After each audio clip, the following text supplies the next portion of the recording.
viewers, this Titan is fully here with another spoiler review. Now, if you notice, yes, I have completed my spoiler review lineup from Welcome to Derry Season 1, and I can't wait for Season 2, but we're not talking about Pennywise this time, not until Season 2. We're talking about something different, and I need to go grab a little something.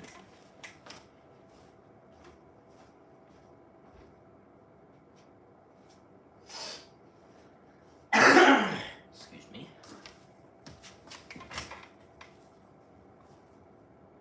Yeah, FNAF Movie 2 was so good, I remembered that I need to do a spoiler review for this. So let's dive in to the spoiler review for Five Nights at Freddy's 2. And, spoiler warning, if you have not seen FNAF 2 yet, do not watch this live stream. Hi Titan's Boy and hi Freddy. Hey Elena, or Elena. I can't pronounce names correctly, but I'm trying. But anyway, if you have seen Five Nights at Freddy's Movie 2, this live stream will be for you because this is a spoiler review for Five Nights at Freddy's 2.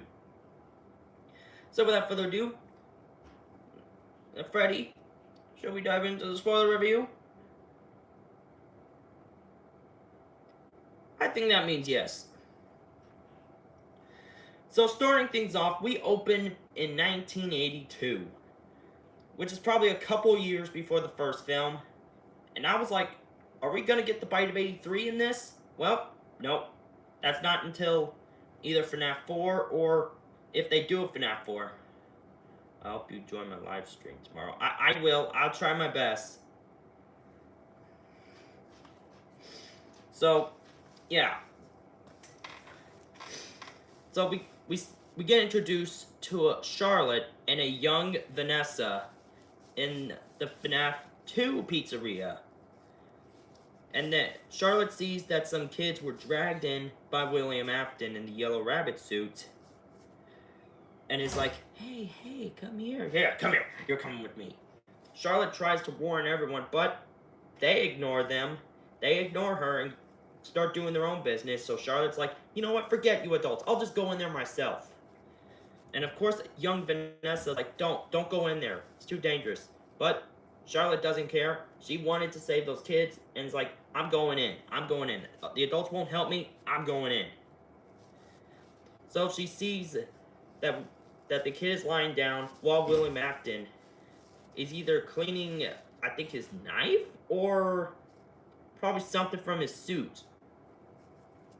But Charlotte does grab the kid and is like, you know what? I'm out of here. But William sees her trying to escape with the kid and is like, oh no, you don't. Guess what? I got a knife. I'm gonna stab you in the back 4 times. But no, they did manage to get out there. But Charlotte, she got knocked out due to the stabs on her back. She falls into the stage where I'll check on you tomorrow. Alright. Bye, Sydney. So, yeah, then, no, she falls in the stage where the puppet's supposed to fall out, and the puppet catches her and being like, okay, who's responsible for this? I don't know who's responsible, but whoever's responsible for this, I'm coming for y'all.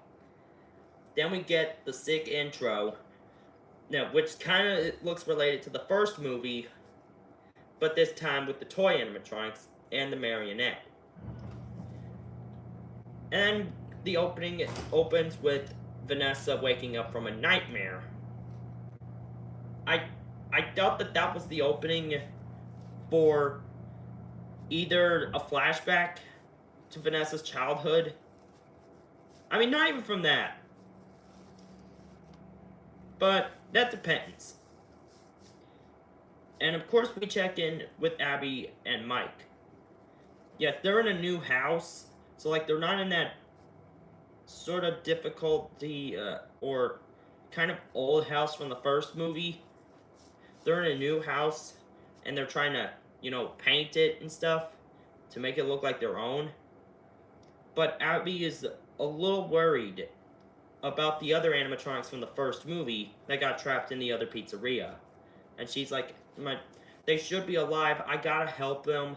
But Mike insists that they're broken and that Mike was secretly telling her that, hey, don't worry, I'm gonna see if I can try to fix them and they'll be a-okay.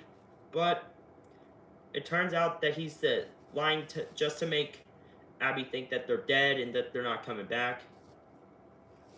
But Abby doesn't give up. She does leave in the middle of the night to go to the old pizzeria to try to check up on them. And of course, they're gone. None of them were on the stage. They're just gone. So Mike and Abby do go to the pizzeria, or Abby snuck out, and then Mike went after Abby. And he sees Mike, or not. Why do I keep saying that? I mean, he sees Abby on the floor, sad, thinking that her friends are not there anymore. So just to entertain her, Mike pretends to be a ticket salesman, and is like, welcome to the tickets, man. You won another 100-something tickets. What would you like from the gift shop? And what really cracked me up the most is, of course, like the teddy bear that played the meme as the audio. I was like, did they really add that in the movie? There's no way they chose to add that in the movie. But that is when Abby stumbled across a fast talker, which I don't know what that is or what was supposed to be. Probably some sort of communication device to I don't know, to communicate. I don't know. Then we cut in to a group of ghost hunters that enters the first pizzeria, or what was once the pizzeria. Hi, Titanic Foley. How are you? Doing good, Delk Lord. Or, I'm trying to learn to pronounce people's names. So, like, welcome to the spoiler review for FNAF 2. So, yeah, some ghost hunters were entering the new pizzeria, or what was once the new pizzeria, which was abandoned for a couple years, and was told that that was the original pizzeria. And I was like, yeah, I highly doubt it, but okay. So they do explore the place more often, and we get introduced to Michael, who was probably the son of William Afton and the brother of Vanessa. So they do explore the pizzeria, but they're in for a big surprise, because this is a callback to the first movie all over again, where when they break into the pizzeria, the animatronics act crazy, and decides to go like, you break into our pizzeria, so you know what? We're just gonna grab you and kill you. And I was like, okay, why? Is this a callback from the first movie all over again? I mean, I have to admit, there were a lot of jump scares in this film. Like, way much more jump scares than the first movie. Like, the first movie barely had a lot of jump scares. Like, it only had 2 jump scares. That's it. The second movie, it had way more than that. And, of course, the ghost hunters end up dying by the animatronics. It's okay, that's cool. I watched the film.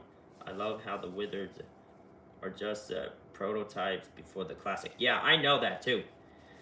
And, most importantly, that Michael Afton doesn't end up dying because he managed to escape because apparently one of his partners were controlled by the marionette. And I was like, wait, that didn't happen in the game. I did not know the marionette can control people. But I guess that's a new power for her. So Michael does end up escaping, and then it was like, beautiful. I'll make sure to get y'all out. So of course, Abby was sleeping in the middle of the night until the fast talker starts talking, and it's like, Abby, we need you. Please come find us. I will show you the way. And I mean, it was pretty cool at first. So like, Abby does head to the new pizzeria, or the original at least. And then we get our first look at Toy Chica's voice, who is voiced by Megan Fox. If you don't know who Megan Fox is, you probably have heard of the Bayverse Transformers or the live-action Teenage Mutant Ninja Turtles from 2014 or 2016. Yeah, that Megan Fox. No, she is the voice of Toy Chica. So, no, the voice sounds pretty cool at first. And Abby's like, you look kind of different. And Toy Chica's like, do you like it? Lost in San Francisco. Your community post. Alright. Maybe if you can comment in after the live stream in the comment section so that I can try to see what it looks like. So yeah, Megan Fox did a pretty good job as Toy Chica. Like, I'm not gonna lie, that was actually a good choice for Toy Chica. But still, pretty good. And what I cannot not stand the most in this film is, of course, Abby's teacher. But you also react with the plushies. I'll try. I just hope I don't get copyrighted. So, yeah, the teacher of Abby. I cannot stand him. He is exactly like Aunt Jane from the first movie. Mike and Abby's evil aunt. But this is just like her all over again with the teacher. But I'm still not over that one. Why does every person have to be related to the same character? Like, bro. Why? Why? So yeah, during the science fair, of course the teacher destroys Abby's project, pretends to feel guilty for it, but I was like, if I were to go through that screen, I would suck you for that. And so Abby starts fleeing to the pizzeria, telling Toy Chica everything, and Toy Chica's like, don't worry, Abby, I'll be your new science fair project. But first, I need you to crack a code so that we can be able to leave the pizzeria. So, of course, Vanessa was there at first, and then she got captured by Charlotte, or what was once Charlotte, who is now controlling one of the ghost hunters, and is keeping her hostage. Like, oh, you're not going anywhere until you give us the code so that we can be free. Oh, excuse me. Yeah, the teacher was not my cup of tea. Yeah, no kidding. We should be glad Toy Chica took care of her. Or took care of him.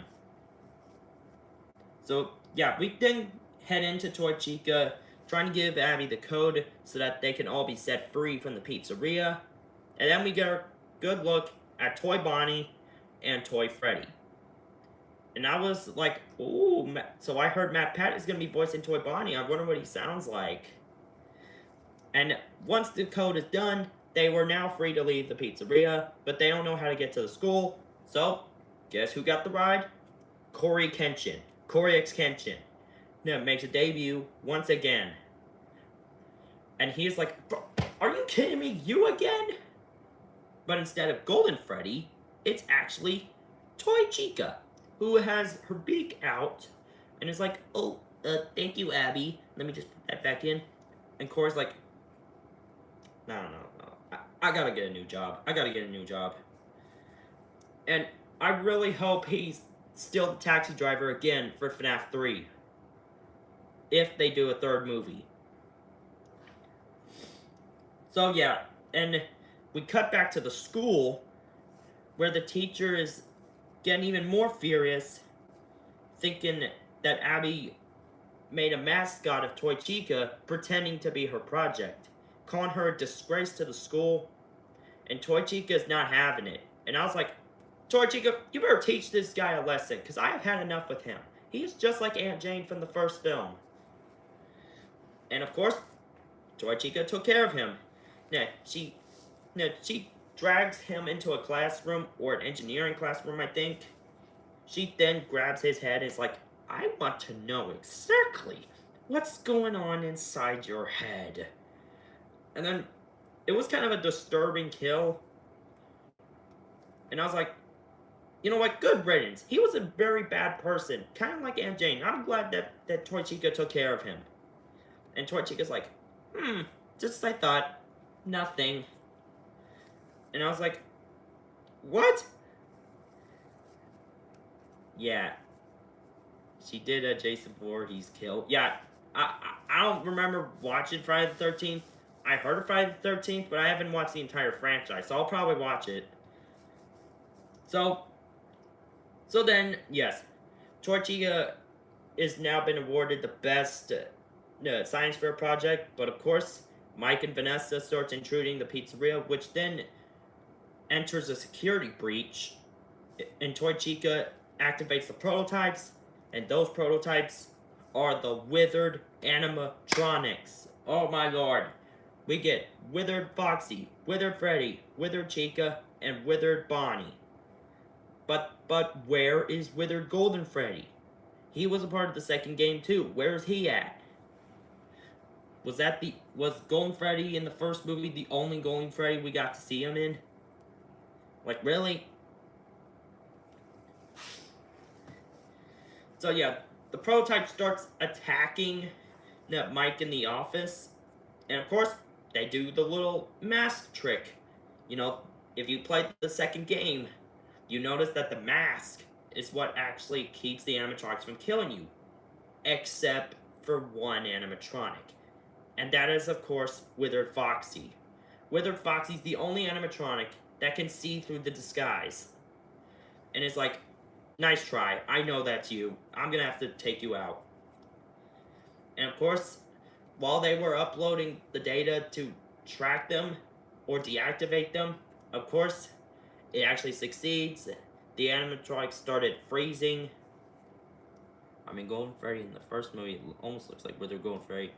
But let's say something, he's Fredbear. I hope we see Fredbear in the third movie, I think. That depends if they're gonna do it due to critics. Excuse me. So yeah, Balloon Boy did try to attack Mike at first, but of course Balloon Boy didn't make it through it so fast. But at least that's the only time we got to see Balloon Boy. Like, we don't see him as a mini toy statue. We see him as a big animatronic who ends up getting his head taken off by Mike. And I was like, really? That's the only time we get to see him getting his head torn off at first? We only see him for like 10 seconds of the film. Like, seriously. Balloon Boy was only in this movie for like 20 or 10 seconds in the movie, and that was it. That's the only amount of screen time Balloon Boy got. So yeah, the mission is to track all the animatronics that gone loose. Like Toy Chica's with Abby, Toy Bonnie makes friends with a little girl, and when we hear Toy Bonnie's voice, I was like, is that really Matt Pat? Or is that just some random person? That does not sound like Matt Pat. So, I was confused at first if that was actually Matt Pat. But I still believe that Matt Pat is Toy Bonnie. They just probably changed the voice of Matt Pat's voice, like an AI voice, to make it sound different. Which Toy Bonnie then starts attacking a family, or the mother and the girl that he tries to... Then Toy Bonnie's like, parents don't care about you, they only think about themselves. That's why I have to punish them. And then Toy Freddy is at Faz Fest, trying to hunt down another family, who then starts getting ran over by Mangle in the car. And that reminds me, where was Mangle at first? Well, Mangle was actually on top of Vanessa's car. Vanessa then gets into a wreck at first. Oh, excuse me again. And of course, Vanessa and Mangle ran over Toy Freddy, with Mangle flying on top of him. And Toy Freddy's like, wait, is that a light? Uh-oh. Like, that'd be really funny if he actually said that. He's like, ooh, a car light. Wait, Mangle, what are you doing? What? That'd be really funny if that actually happened. And of course, the family members do get to safety. And then we get a short cameo from our oldest cast member, Doug. If you've never heard of Doug from the first movie, he was actually a sidekick to Aunt Jane from the first movie, but now he's a new person instead of working with her. But hey, at least Doug came back. So like, that was the only time we ever saw Doug. Like, I hope Doug returns for the third movie, if they recast him again, or if they bring him back. So yeah, Toy Bonnie then gets shut down alongside the Mangle and the other animatronics. But what I did not expect was disturbing. When Abby was going to sleep right next to Toy Chica starts shaking like, and then of course the puppet's head starts just coming out of Toy Chica's chest and launches at Abby. And I was like, what the heck was that? That did not happen. That did not just happen. Like, what was that? That was both disturbing and creepy at the same time. I mean, for a PG-13 type of horror film, at first. And the animatronics do start setting out to Mike and Abby's house, which is where Vanessa is at first. Vanessa does have a face-to-face battle with Abby, who is being controlled by the marionette. And Abby knows one thing about hiding. Always look behind the door. Which was the one thing Abby did not forget. And meanwhile, Mike is at the other pizzeria trying to get the first movie's animatronics to help them. And Mike is like, please, Abby's in trouble. We need your help. And of course, they probably didn't respond. So Mike does grab a music box. And then, once Mike plays the music in front of possessed Abby and Vanessa, the marionette just lets Abby go. And I was like, that worked. That actually happened in the game. Just play the music box and then the puppet doesn't attack. But things end up turned upside down when, of course, the animatronics invades Abby and Mike's house. And of course, we find the person behind all of this.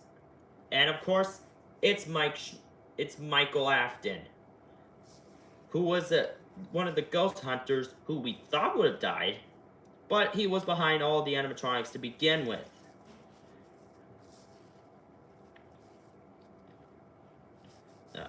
Oh, alright. I'd like to see that. So, yes, Michael Afton is responsible for all of this. The only reason why he's doing all this is because he wants to carry on William Afton's legacy. Even if it means getting himself killed to begin with. So he tells the animatronics to go ahead to attack, but of course the animatronics get taken out one by one by who? The first movie's animatronics. Regular Foxy, regular Freddy, regular Bonnie, and regular Chica. So, Foxy starts taking out Toy Bonnie by just stomping on his face, and regular Freddy tears apart Toy Bonnie, being like, Hey, what are you doing? These are my friends. Leave them alone. Like that. And then, of course, Bonnie takes out Mangle, and he's like, "Oh, no, you don't. These are my friends. You do not touch my friends." And of course, Toy Chica's like, Abby, you've been a very, very bad girl. And of course, regular Chica ends up right behind her, being like, did you have my pizza? Like, pizza, pizza, pizza, pizza, pizza. If you've seen FNAF videos, you notice that Chica always says pizza sometimes. Like, pizza. That would be really funny to hear in the film, but of course, regular animatronics from the first movie, they don't talk. So, regular Chica defeats Toy Chica, but the saddest moment of the film, which almost had me into tears, which is of course the regular animatronics dying, because they were never meant to leave their pizzeria. But the ghosts of those animatronics start being set free, and that they started setting out to heaven. But before they leave, they tell Mike William Afton's return, because that once he makes it out alive, he will be stronger and powerful than he originally was in the first film. So they then disappear. Michael Afton gets taken out by one of Mike Schmidt's friends. But what gets even more sadder, which is of a big betrayal, which I thought Vanessa and Mike were going to be a couple in the FNAF movie universe, but nope, they took that away. Because Mike tells Vanessa to just stay away from them, and that they can't trust her anymore. And I was like, really? After everything she's done for you, you want to push her away like that? Like, really? And now I know for a fact Vanessa might turn to a villain in the next film, which almost ends up being true, because guess what? The marionette then takes over Vanessa's body, and then cuts to black. And then we get, in the end credits, remember in the first movie, we get the first FNAF song in the first movie? Well, second movie, we get It's Been So Long.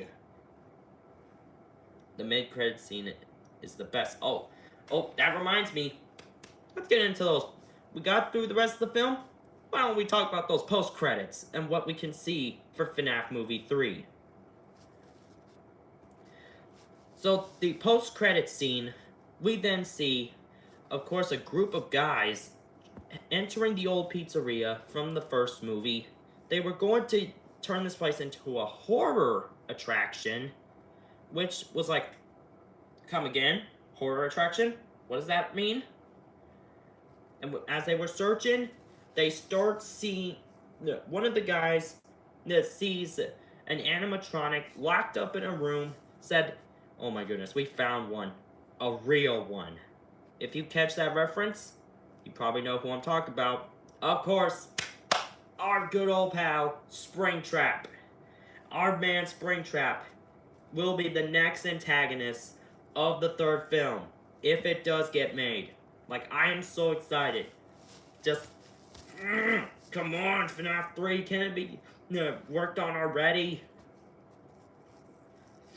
Like, I'm so excited that Springtrap appeared, because when the first movie came out, I thought Springtrap was going to be the main villain of the film, but it was just William Afton in a withered Bonnie costume, who then gets spring-locked, and then that's how he becomes Springtrap.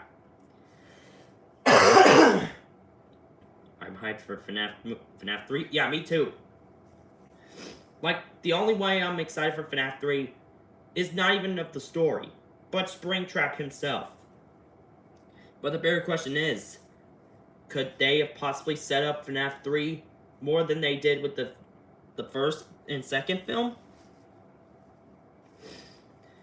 Because we all know Springtrap is actually William Afton in a dead Spring Bonnie suit, who has been trapped for almost 30 or 50 years, and then starts coming back to life and becoming Springtrap because his soul gets trapped inside of the Spring Bonnie suit. And I have a theory what they could possibly do with the third film. So we know Vanessa got possessed by the marionette, and we got Springtrap. So, what does that tell us? Because of the betrayal of Vanessa and Mike, Vanessa feels very betrayed by Mike for telling Vanessa to stay away from them. By pushing her away, Charlotte uses her body to set Springtrap free and tells Mike and Abby, "You two have betrayed me, dumped me for life, so you know what? I am going to do what I should have done a long time." It would be a year since the second film takes place years after the first film. Yeah, no kidding. So, like, what I think could happen in the third film is that possessed Vanessa and Springtrap could be the new villains of FNAF 3. Because Mike tells Vanessa to stay away from them, just pushes her away, then leaves her to be possessed by the marionette, and then possessed Vanessa's like, "You dumped me. How could you do this? After everything I've done to you, so you know what? I'm done saving you. Okay, Dad, you come on in. I need your help." And that's when, of course, we get set up with Springtrap, which I'm pretty excited to see. Of course, they're probably going to take a direction to the third game, where Springtrap gets trapped inside of a horror attraction and tries to escape. But what's going to happen with the pizzeria? Are they going to try to do the whole pizzeria being set on fire thing, and then Springtrap being trapped in there as it's getting set on fire? Or are they going to do a different direction, just like they did with the other two films? Well, we're going to have to find out. Because I hope, and I mean, I hope that FNAF 3 is pretty a little bit better than first and second film. Oh, excuse me. And that is it for today, folks. So, you know the drill. Like, comment, and subscribe for some more videos like this. And tomorrow's Christmas Eve, so you know what that means.